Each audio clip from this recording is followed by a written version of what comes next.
هجرت او جهادونو مجموعه ده څه ښکلې مدینه ده. درنو اوریدونکو ستاسو پام راوړو د الحاج مولوي محمد یاسین فهیم صاحب د خوش پیغمبر صلی الله علیه وسلم د سپېڅلو قومندانانو خپرونو ته. مجموعه ده څه ښکلې مدینه ده. بسم الله الرحمن الرحيم. الحمد لله رب العالمين حمد الشاكرين، الصلاة والسلام على سيد الأنبياء والمرسلين سيدنا ونبينا وشفيعنا ومولانا محمد وعلى آله وأصحابه الطيبين الطاهرين. قدرمن اوریدونکو د ژوند د لارې د خپرونې مینوالو السلام علیکم ورحمة الله وبرکاته. ستاسو روغتیا او خوشحالي د پاک رب نه غواړم په دې هیله چې د صحت او عافیت جامې په تن ولرئ او خوشحالي مو په برخه وي. دا دی زه محمد یاسین فهیم د ژوند د لارې د خپرونې په وړاندې کولو کې ستاسو په خدمت کې یم. زموږ د نن ورځې د خپرونې موضوع بیا هم د خوش پیغمبر خواږه قمندانان. د رسول اکرم صلی الله علیه وسلم د جلیل القدر صحابه کرامو څخه یو صحابي حضرت اسامه بن زید رضی الله تعالی عنه و چې هغه کوچنی او کم عمره سپه سالار و. له هجرت څخه 7 کاله وړاندې په مکې مکرمه کې رسول اکرم صلی الله علیه وسلم او د هغه د نبوي شمع پتنګان د قریشو د ظلمونو او کړاوونو ښکار ول.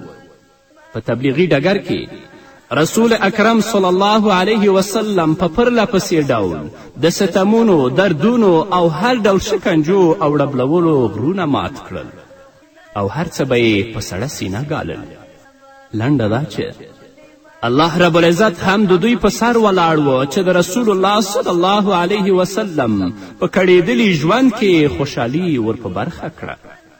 چا رسول اکرم صلی الله علیه وسلم ته زیری ورکه چې د ام ایمن په کور کې الله رب العزت هلک او ماشوم پیدا که. ام ایمن د رسول اکرم صلی الله علیه وسلم د مور وینځه وه. رسول الله صلی الله علیه وسلم چې دا زیری واورید نو د منور مخ نورې دوچند شه او له حده زیاته خوشحاله شه. همدا زیږېدلی کوچنی اسامه بن زید رضی الله تعالی عنه. د اسامه مور برکه نومیده چې یوه حبشي میرمن وه چې په ام ایمن سره مشهوره وه. د اسامه مور برکه په یو وخت کې د رسول الله صلی الله علیه وسلم د مور وینځه وه.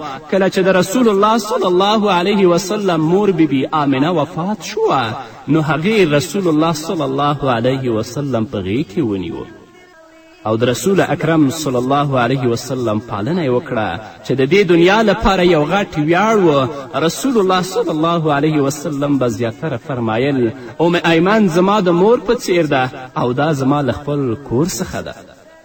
دا د اسامه بن زید رضی الله تعالی عنه د مور نیکبختې معرفي او پیژنګلوي وه. د ده پلار زید بن حارثه نومیده چې رسول اکرم صلی الله علیه وسلم هغه په زویولي نیولی و. زید تر ډیره په هر سفر کې د رسول اکرم صلی الله علیه وسلم ملګری پاتې شوی و.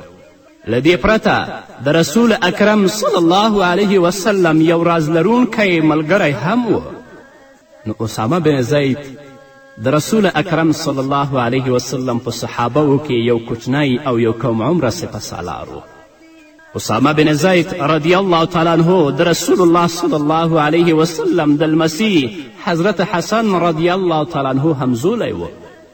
حضرت حسن رضی الله تعالی عنه د خپل نیکه رسول الله په څیر ښایسته و خو اسامه بن زید د خپل مور په څیر تک تور و او د هغه پوزه هم پیته وه.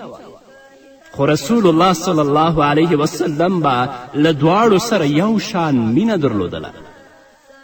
د شفقت له مخې به یې اسامه رضی الله تعالی عنه په یو زنګون او حضرت حسن رضی الله تعالی عنه په بل زنګون کیناوه.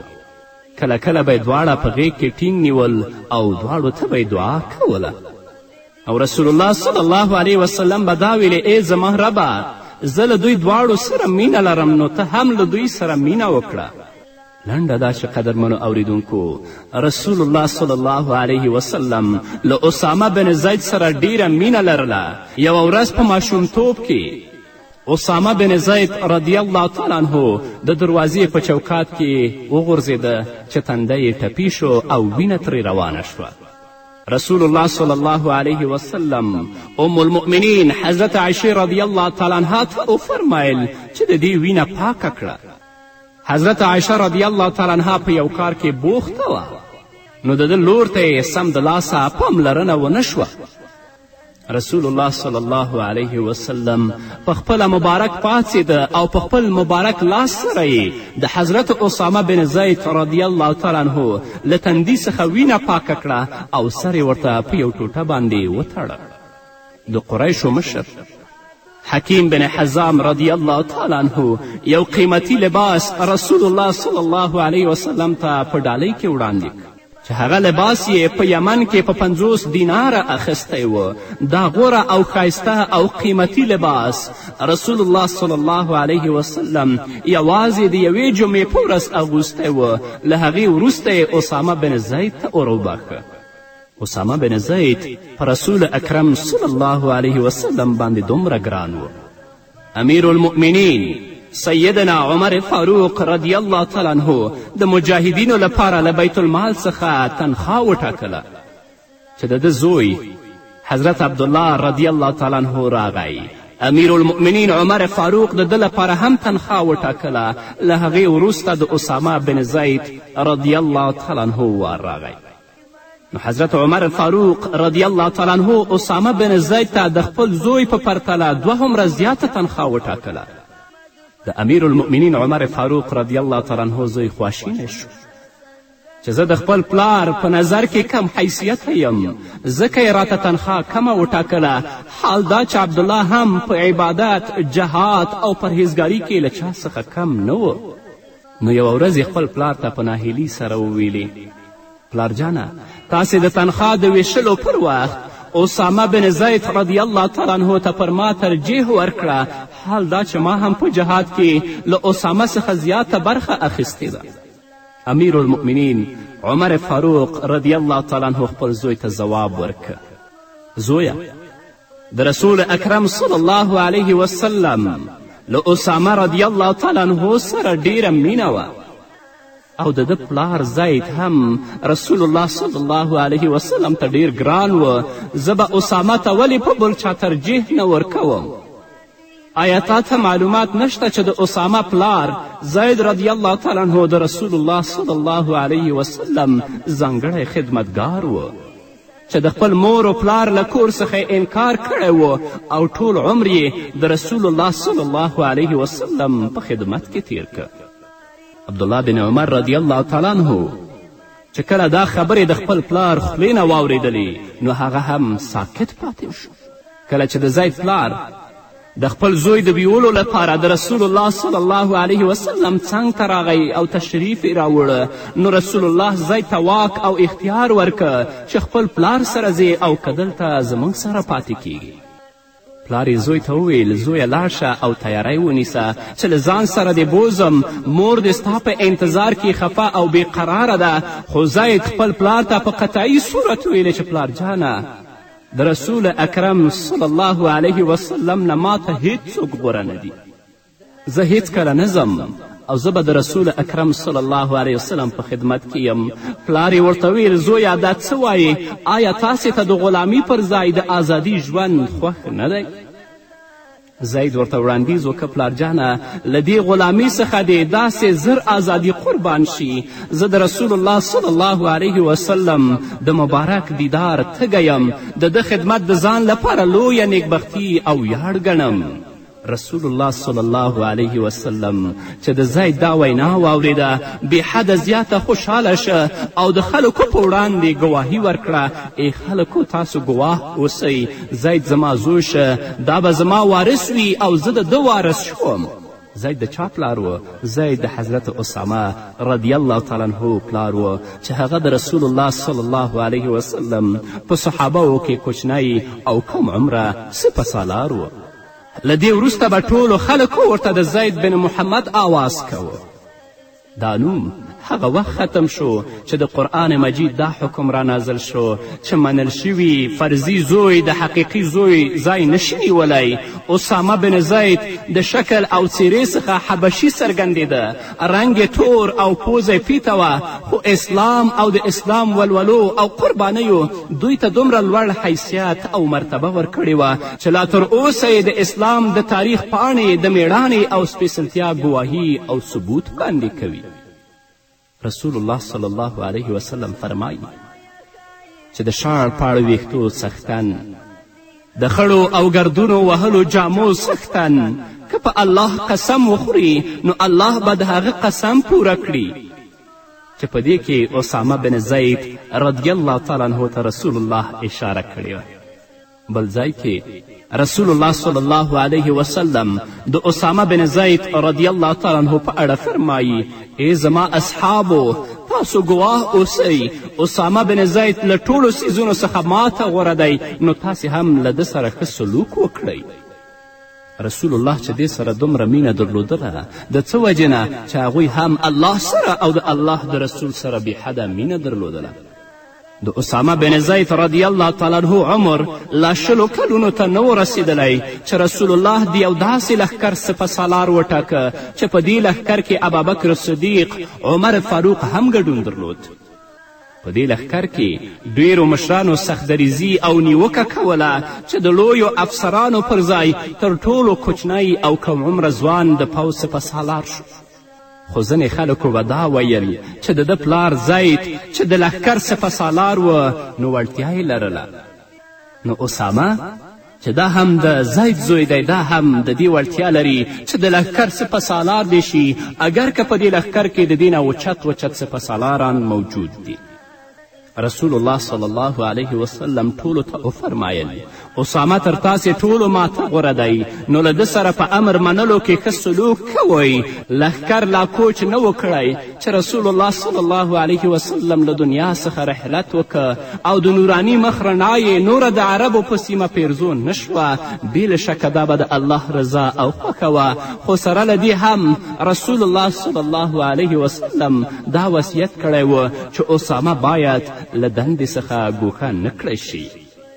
ابابکر صدیق رضی الله تعالی عنه د رسول الله صلی الله علیه وسلم د حکم پر اساس د اسامه بن زید تر مشري لاندې پوځ روان که. کله چې د روم اولسمشر د رسول الله صلی الله علیه وسلم له وفات څخه خبر شه او له دې هم خبر و چې په سرحدي سیمو کې د اسامه بن زید رضی الله تعالی عنه تر مشري لاندې د مسلمانانو پوځ د حملې لپاره تیار سوی ولاړ دی، نو ډېر سخت تر اغیز لاندې راغی او وی ویل دا ډېر حیرانوونکی قوم دی چې د خپل نبی له وفات وروسته هم په خپلو جذبو او میړاني مضبوط ولاړ دي. د روم د اولسمشر او د هغه د لښکر حوصلې اوبه شوې او بیا د بل ځل لپاره د عربو په جزیرې د حملې کولو جرأت ونه که. د اسامه بن زید تر مشري لاندې پوځ صحیح سلامت بیرته راستون شه او هیچ چاته پکې کوم زیان ونه رسید.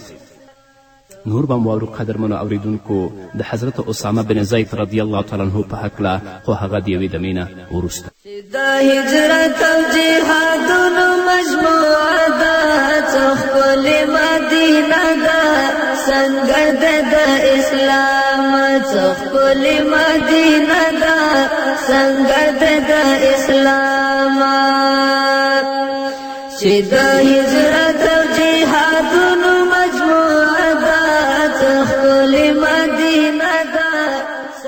قدرمنو اوریدونکو، بیا هم زموږ سلامونه او نیکې هیلې ومنئ، په دې هیله چې تر دې دمه تاسو زموږ ملتیا کړې وي. رسول الله صلی الله علیه وسلم له خپل مرګ څخه 2 کاله وړاندې اسامه بن زید رضی الله تعالی عنه د یو کوچني لښکر مشر مقرر که. له دښمن سره مقابله وشوه، تر دې چې فتحه د مسلمانانو لاسته ورغله. اسامه بن زید مدینې ته سره له پوځ راستون شه او رسول الله صلی الله علیه وسلم ته یې د فتحې حالات بیان کړل. د رسول الله صلی الله علیه وسلم مبارک مخ له خوشحالي څخه لا نور هم وځلید او اسامه بن زید یې تر خپل څنګ کښېناوه او ویې فرمایل: ما ته د دې جنګ لنډیز بیان کړه. چې تاسې څرنګه مقابله وکړه. اسامه بن زید رضی الله تعالی عنه فرمایي چې ما ورته وړاندیز وکړه کله چې موږ د یو دښمن مقابلې ته ور مخامخ شو نو سمدلاسه مو پرې یرغل وکړه. ما د یو مشرک لور ته نیزه او توره مخامخ نیولې وه چې هغه سمدلاسه کلمه وویله خو ما هغه وواژه. رسول الله صلی الله علیه وسلم چې زما وای دا خبره واورېده نو مخ مبارک یې تغییر شه او راته ویې فرمایل افسوس اسامه چې تا له کلمې وروسته هم هغه وواژه. د لا اله الا الله پر ویونکي ستا څه حق او د آخرت په ورځ به ته د الله په وړاندې څه ځواب ورکوې؟ رسول الله فرمایل افسوس اسامه ما ته ستا په دې کار ډیره اندېښنه پیدا شوه. رسول الله په خواشیني او غم کې دا خبره تکراروله. اسامه وایي چې زه سخت وویرېدم هسې نه چې زما ټول اعمال ضایع او خراب نشي او دا مې ویلې په الله قسم چې زه به له دې وروسته په هیڅ لا اله الا الله ویونکي لاس اوچت نه کړم. اسامه بن زید د رسول الله همدا مبارکه خبره تر قیامته پورې په زړه کې د کاڼي کرښې په څیر وساتله چې له دې وروسته یې بیا هیڅکله په داسې خلکو لاس اوچت نه کړ. تر دې چې کله د مسلمانانو ترمنځ لویې فتنې رامنځته شوې او د حضرت علي او معاویه لښکر د مقابلې لپاره له یو بل سره مخامخ شول نو اسامه بن زید رضی الله تعالی عنه له خپلې دندې په خپله ځان ګوښه که. له علي رضی الله تعالی عنه سره اسامه ډیره مینه درلوده خو بیا هم د جنگ لپاره چمتو نشه ځکه چې دا د مسلمانانو ترمنځ له یو بل سره مقابله وه. نو د رسول الله صلی الله علیه وسلم خبرې پر اساس یې ونه غوښتل چې د یو مسلمان په مقابله کې خپله توره راپورته کړي. د احد په غزا کې اسامه بن زید رضی الله تعالی عنه د خپلو همزولو هلکانو سره د جنگ ډګر ته راووتلو چې په دوی کې ځینې ځوانان د جنگ لپاره قبول شول او ځینې ځوانان چې عمرونه یې ډیر کم ول په جهاد کې برخه ورنکړی شوه. اسامه بن زید رضی الله تعالی عنه هم په همدې کوچنیانو کې و چې د جهاد کولو اجازه ورنکړی شوه. نو په ژړا یې پیل وکړه ځکه چې د رسول الله صلی الله علیه وسلم تر بیرغ لاندې له مشرکانو سره د جنګ کولو ویاړ ور په برخه نه شو. همداراز د خندق په غزا کې چې کله اسامه بن زید رضی الله تعالی عنه له خپلو همزولو سره د جنگ ډګر ته ووتل نو د پوځ په منځ کې به د خپلو ګوتو په سرونو نیغ ودرېد چې زه اوچت ښکاره شم هسې نه چې رسول الله صلی الله علیه وسلم یې له جهاد څخه بې برخې نه کړي. رسول الله صلی الله علیه وسلم چې کله له دې حاله خبر شه نو مبارکه مسکا یې وکړه او د اسامه په دې میړانه یې آفرین ووایه. بیا یې له دې وروسته په جهاد کې د ګډون کولو اجازه ورکړه. کله چې هغه د دښمن په لور توره را اوښتله نو عمر یې د 15 کلونو و. په موته جنگ کې اسامه بن زید د خپل پلار زید بن حارثه تر مشري لاندې جهاد وکړه. په دې وخت کې د ده عمر 18 کاله و چې په خپلو سترګو یې د خپل پلار د شهادت منظر ولید خو بیا یې هم خپله حوصله مړاوې نه کړه بلکې د جعفر بن ابي طالب تر مشري لاندې له کفارو سره مقابله وکړه تر دې چې جعفر هم شهید شو. نو د پوځ مشري د عبدالله بن رواحه رضی الله تعالی عنه پر غاړه شوه خو لږ وروسته دا هم شهید شو او د پوځ مشري په پرله پسې ډول د خالد بن ولید په غاړه شوه. نو اسامه بن زید رضی الله تعالی عنه د خالد بن ولید له لارښوونو سره سم د جنگ ډګر ته راووت تر دې چې د خالد بن ولید په جنگي مهارتونو او د اسلامي پوځ د میړنیو ځوانانو په هلو ځلو فتحه د مسلمانانو په برخه شوه او د رومیانو له وحشي لښکر څخه صحیح سلامت وژغورل شول. اسامه بن زید رضی الله تعالی عنه د خپل شهید پلار جسد له ځان سره په اس شام ته راوړ او له ښخولو وروسته بیرته په خپل اس د جنگ ډګر ته راستون شو. سبحان الله څومره لویه جذبه چې زموږ د نن ورځې د ځوانانو لپاره یوه ژوندۍ او بېسارې بیلګه ده. نن دې ځوانان وګوري چې په څه کې اخته دي. آیا د دین دپاره کار کوي که د شیطان او د دښمن دپاره یا د دنیا لنډ ژوند او محدود ژوند دوی دوکه کړي دي آخرت او جهاد هر څه تیر دي. د وخت په تیرېدو سره به د مسلمانانو په زړونو کې لا نور هم د اسامه بن زید رضی الله تعالی عنه سره د مینې اړیکې زیاتېدلې. دا د دې لپاره چې اسامه بن زید رضی الله تعالی عنه په ډیر عزت شرف او ویاړ سره د رسول الله احکامات او وصیتونه پر ځای راوړل او د جنگ په ډګر کې به سره له کوچنیوالي د زمري په څیر جنګېده. عمر فاروق به هم چې کله د جنگ په ډګر کې له اسامه بن زید سره مخامخ کېده نو د هر کله راشي زموږ امیر او سردار الفاظ به یې ورته ویل. کله به چې یو چا د امیر المؤمنین رضی الله تعالی عنه نه د دې درناوي او احترام په اړه وپوښتل نو ورته به یې وفرمیل آیا تاسې ته معلومه نه وه چې رسول الله اسامه بن زید زموږ د لښکر امیر او سپه سالار ټاکلی و او زه په همدې لښکر کې د یو عسکر په حیث وم. نن خو څوک مني نه. د مؤمنانو مور عایشه رضی الله عنها فرمایي چې د بني مخزوم د قبیلې یوې میرمنې غلا وکړه. خلکو دا پیښه د رسول الله محکمې ته وړاندې کړه نو رسول الله صلی الله علیه وسلم پرې د لاس غوڅولو حد جاري کړ. کله چې د بني مخزوم د قبیلې خلک له دې پریکړې خبر شول نو اسامه بن زید یې د سفارش لپاره د رسول الله څنګ ته ولیږه ځکه چې رسول الله له اسامه بن زید سره ډیره مینه درلودله. کله چې اسامه بن زید د سفارش لپاره د رسول الله په خدمت کې حاضر شه نو رسول الله په قهرېدلې بڼه اسامه بن زید ته وفرمیل آیا تاسې د الله په حدودو کې له ما څخه د سفارش غوښتنه کوئ؟ بیا له دې وروسته رسول الله حاضرو خلکو ته دا وینا وکړه ای خلکو په بني اسرائیلو کې دا قباحت او بدي وه چې کله به د دوی یو غټ او مخور سړي غلا وکړه نو هغه به یې بخلو او که یو عام او غریب سړي به غلا وکړه نو په هغه به یې د لاس غوڅولو حد جاري کوه. د همدې له امله دا قوم له هلاکت او بربادي سره مخ شو.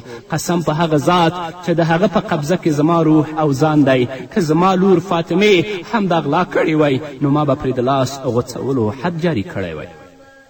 نن ورځ هم په دې وطن کې دغه حالات روان دي. مخور او مشران چې هر فساد وکړي هغوی معاف دي خو یو غریب او بیچاره کس په هر ځای کې په هغه باندې قانون تطبیقیږي. رسول الله که هر څومره له اسامه بن زید سره مینه درلودله خو د رسول الله په پاک او سپېڅلي زړه کې د الله مینه په هر څه غالبه وه. کله به چې رسول الله ته یو چا کومه قیمتي ډالۍ ورکړه نو هغه به اسامه بن زید رضی الله تعالی عنه ته ورکوله. اسامه بن زید یو نیکبخته صحابي و چې د محبوب رب العالمین د محبوبیت او مینې ویاړ ور په برخه شوی و. د رسول الله د وفات پر وخت د اسامه بن زید عمر د 18 کلونو ترمنځ و. اگر چې د جهاد او سپه سالاري له بوختیاوو څخه پرته یې کوم وخت نه و موندلی چې کوم حدیث روایت کړي خو بیا هم په ځینې مسایلو کې به یې د رسول الله صلی الله علیه وسلم لور ته رجوع کوله. محمد بن سیرین بیانوي چې د عثمان د خلافت په دوره کې د کجورو د یوې پاڼې بیه 1000 درهمو ته ورسېده. اسامه بن زید یو ځل په خپل باغ کې د خرما یوه ونه له بیخه راغوڅه کړه او د هغه مغز یې ترې رااوښکه. ملګرو ورته په حیرانتیا سره وویل چې دومره قیمتي ونه دې ولې ووهله؟ اسامه بن زید ورته وفرمیل زما د مور د کجورې مغز په کار و. زما مور که له ما هر شی وغواړي او هغه غوښتنه زما په وس پوره وي نو زه به هرومرو پوره کوم. د مور د خدمت او عظمت په مقابله کې د خرماو دا قیمتي ونه هیڅ ارزښت نه لري. الله رب العزت دې موږ ته توفیق راکړي چې د رسول الله په دین باندې روان شو او هغه لارښوونې چې د هغه دي هغه په خپل ژوند کې عملي کړو تر څو چې د دوی غوندې هم د دنیا او د آخرت عزت الله زموږ په برخه کړي. په همدې هیله نو قدرمن اورېدونکو دا وه زموږ د نن ورځې خپرونه چې ستاسو درانه حضور ته وړاندې شوه. تر بلې خپرونې پورې چې زه بیا هم ستاسو درانه حضور ته راځم تاسو ټول په پاک رب سپارم. پاتې ژوندم نیکمرغه ښاد بریالي او کامیابه اوسئ. سنگرد دا اسلامات چې د هجرت او جهادونو مجموعه ده ښکلې مدینه ده. سنگرد دا اسلامات ښکلې مدینه ده. سنگرد دا اسلامات الله ورکړی ډېر عزت دی ښکلې مدینه ده. سنگرد د اسلام الله ورکړی ډېر عزت دی ښکلې مدینه ده. سنگرد د اسلام